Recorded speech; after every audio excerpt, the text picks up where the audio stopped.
A job interview is a sales meeting. And if you don't act in that interview the way you intend to act when you're out selling, you're a loser. Now, before you bugger off because you get bored, stay to the end because I've got a little surprise for you that I know you're going to like. The number one reason you're going to this up is you're going to go into the sales meeting and you're probably going to act exactly the way you currently sell. And I know what that is. You're going to go in there and you're going to try and impress them, aren't you? You're thinking the purpose of this interview is to give the best impression of you so that they like you. Because if they like you, then they're going to offer you the job. So you're going to bone up on all the cheesy cornball questions that they're going to be expected to ask, and you're going to have some slick, ready to go answer. You're going to wear a suit and a tie. You're probably even going to take in your little leather binder just to let them know that you are a salesman. This entire approach, this entire way of behaving, whilst may suck corporate it is probably going to go against you. And I'm going to explain why. So this is what I would do if I was in a job interview. I would do the usual pleasantries at the beginning and thank them for inviting me in, but I'm going to do something that I call the Omega.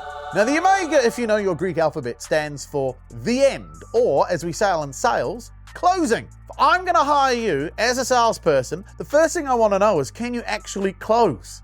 So I'm going to show you how to close at the beginning. Now, I go into greater depth into this in my How to Run a Sales Meeting bootcamp, but I'm going to give you a quick overview now, and it looks something like this. I'll be sitting across from the interviewer, and I'd say, look, I thank you for letting me come in today. Look, can I be upfront with you? I'll be honest, I've been looking for a job for a while now, and I've had quite a few knocks, and I've had a few rejections, and hey, you know, that's part and parcel of the course. So could you do me a huge favor? If by the end of this interview, you genuinely feel or believe that I am someone you just do not want to offer this role to, can you tell me no today? Honestly, you can't hurt my feelings, and I don't need to wait 2 or 3 weeks for the email to say, sorry, you weren't successful. If you really feel it, just tell me no today. Are you comfortable doing that? What do you think an interviewer is going to do? Now, if they're worth their weight in gold, they'll be looking at you thinking, I like the cut of this guy's jib. Because what he's demonstrating is he's getting me, because technically, I'm actually the prospect here. They're selling to me, and they're getting me to make a decision at the end of this interview. I'd like that. Now, if they don't like it, them, because you're going to be doing that as you do your sales job anyway. Now, notice I didn't say you got to tell me yes. That'd be stupid. What I want to know at the end of this meeting is if I definitely don't have the job. See, you can leave with your head high, even if you don't get the job, because at least you're left with an outcome. You're left with a decision. And if you can't even do that, you don't deserve a job in sales. Go back to McDonald's, take orders, live the red hat dream. Now, some of you are going to be watching this saying, what a load of if you do that, you're never going to get a job. Well, at the end of the day, selling is about getting people to make decisions. And if you can't even get people to tell you no, they don't want to hire you, or you're too chicken to ask someone, no, I don't want to hire you, you don't belong in sales. And anyone that says this won't work, I'm going to be blunt with you, you're an idiot. How do I know? Because I've had people do this and it works. People either will like the fact that you can close or won't like the fact that you can't close. And if they don't like the fact that you want to close, you don't want to work for them. You're going to be working for an organization that doesn't value salesmanship or skill or ability. They're looking for someone to come in, follow the rota, follow the script, follow their process. You're better than that. You're a sales professional. And any interviewer that doesn't value that, well, they're an idiot. You don't want to work there anyway. I could go into so much more depth, and I do. That's what I got the platform for, salesmatrixcourses.com. Okay, so they've said they're comfortable giving you a no. Now, you're going to get asked a load of questions during this interview, and they're probably going to start off with a question along the lines of, so tell me, why do you want to work for our company? Now, let's be realistic. What's the real reason anyone wants a sales job? You need a job, right? It's not because you have some ethical, moral, spiritual synergy with this particular corporate. You could try and say something like that. Well, I've been on your website and I feel that my values are aligned with your values, and I feel that your product is something that I can really embrace, and I could just see myself as oh my wank. No.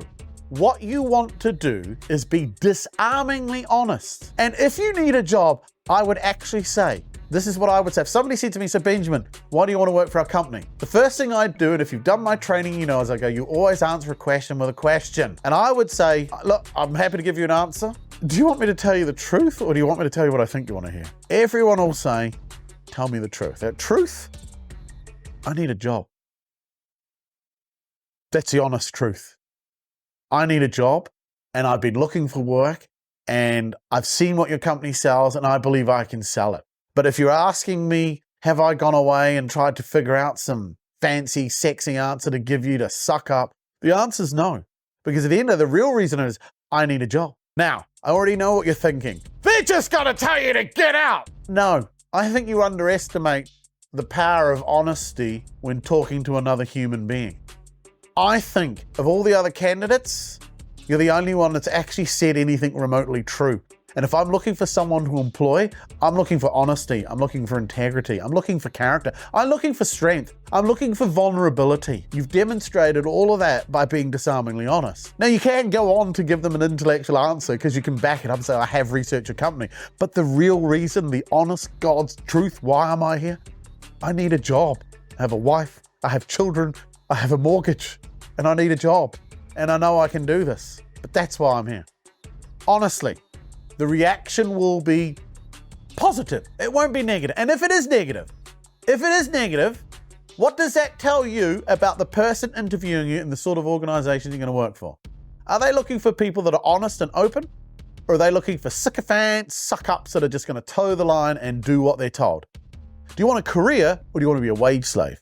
It's up to you. Another question you will get asked will be one of those lame ones like, so where do you see yourself in 5 years? Now again, you deal with every question with a question. Now some people are watching this screaming, you can't do that in the real world. Yes you can, so grow a pair, right? So next time someone says to you, where do you see yourself in 5 years? I want to qualify. What does that mean? Where do they mean where? Do they mean career? Do they mean personal life? Do they mean spiritual awakening? I have no f***ing idea. So when they ask you, where do you see yourself in 5 years? I'd say it's great. Happy to answer. Oh, quick. When you say 5 years, though, do you mean within this organization? Do you mean just generally as a human being? Or do you mean something else? Now, they're going to clarify. That's what I want, because I want to know what answer to give them. If they say, well, if we give you the job, where would you see yourself in 5 years? Ah, right. So I've had the opportunity to sort of have a look at your company and a bit of the structure. I believe that if I pull my finger out, I hit my quota, within 2 years I could be an account manager. I reckon within 3 to 4 years I could be an account director. And if I'm really good, in 5 years, you may even give me my own territory to manage. Now, that's where I think I could be in 5 years. Is that what you're looking for, or did you want something else? So let's pretend you get asked, what is your greatest strength? And I'd say something like, if I was to say to you that I thought my greatest strength was always answering a question with a question, what would you say? Now, in that precise moment, they're either going to figure out that you've just done something very, very, very cunning. You've answered their question with a question while telling them that your greatest strength is answering with a question. No better way to demonstrate to them that you can get to the truth than by proving that you can get them to discover things for themselves. So when they look at you and say, that's very good, they go, do you know why I answer a question with a question? What do you think is my number one job in a sales meeting? Any sales meeting. If I work for you, what's the number one thing you're going to be wanting me to do other than closing? Now they're going to be thinking, you are now doing exactly what they need to discover you're going to be good at it. You're getting them to think. And this is what makes great salesmen. So that's how I'd answer that question. Okay, another question you may get asked is, can you describe a situation in which you lost a sale and how did you deal with that failure? And I'd ask them a question. I said, I'm going to answer that, but I'm going to ask you a question because it's going to determine whether or not you like my answer. And can I ask you this? Do you believe you can lose a sale? And you're going to get two answers here, yes or no.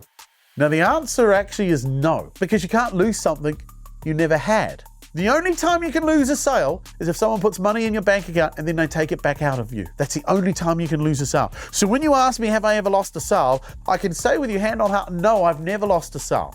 But there are deals that I should have won that maybe I didn't. And I've not won things because I failed to disqualify too late. And that's a wrap. The interview's gone well. Everybody's been trying to tickle each other's little ghoulies and we're all getting along. And you get to that bit of the interview where they say, so, do you have any questions for us? Now, Some of you have studiously gone away and thought your way through what to ask to look smart, to look cool. But I tell you what, I'm going to give you a question. And I've given this question out to so many people. Everybody that's asked this question has been offered the job. Now, I can't say there's a causal link because they were pretty good candidates, but the question is a killer. So when you get asked, do you have any questions for us? I want you to ask this question. I want you to look at them and go, okay, yeah, I do actually. Oh, let's pretend you offer me this job and I accept. And we fast forward 12 months. So today's the 18th of March. So 18th of March, 2025, we fast forward a year. What will I have done or what will I be doing for you to say hiring Benjamin was the best decision we made last year? Can you tell me what that is? Now, your interviewer is going to look at you and they're going to say, that's a good question. And then they'll probably give some top line stuff like, wow, you would have demonstrated a commitment to a process, you would be hitting your sales targets, you'd be meeting. They're going to give very intellectual answers, which are kind of useless. But then you're going to challenge that. And then you're going to go, okay, so can I ask you a question then? Between now and when I leave this meeting, how can I demonstrate to you today, here and now, that I'm going to be able to do that? Because if I can't demonstrate to you that I'm going to be able to do what you're hoping I'm going to be able to do in a year's time, then there's no reason to hire me, is there? So where's the pressure now? Where it belongs. Not on you, because you're the salesman, but on the prospect. If you're smart enough and you pull this off and you win that job, you're going to need a lot more sales advice. So subscribe to my channel. And if you get asked the question, sell me this pen, then watch this video.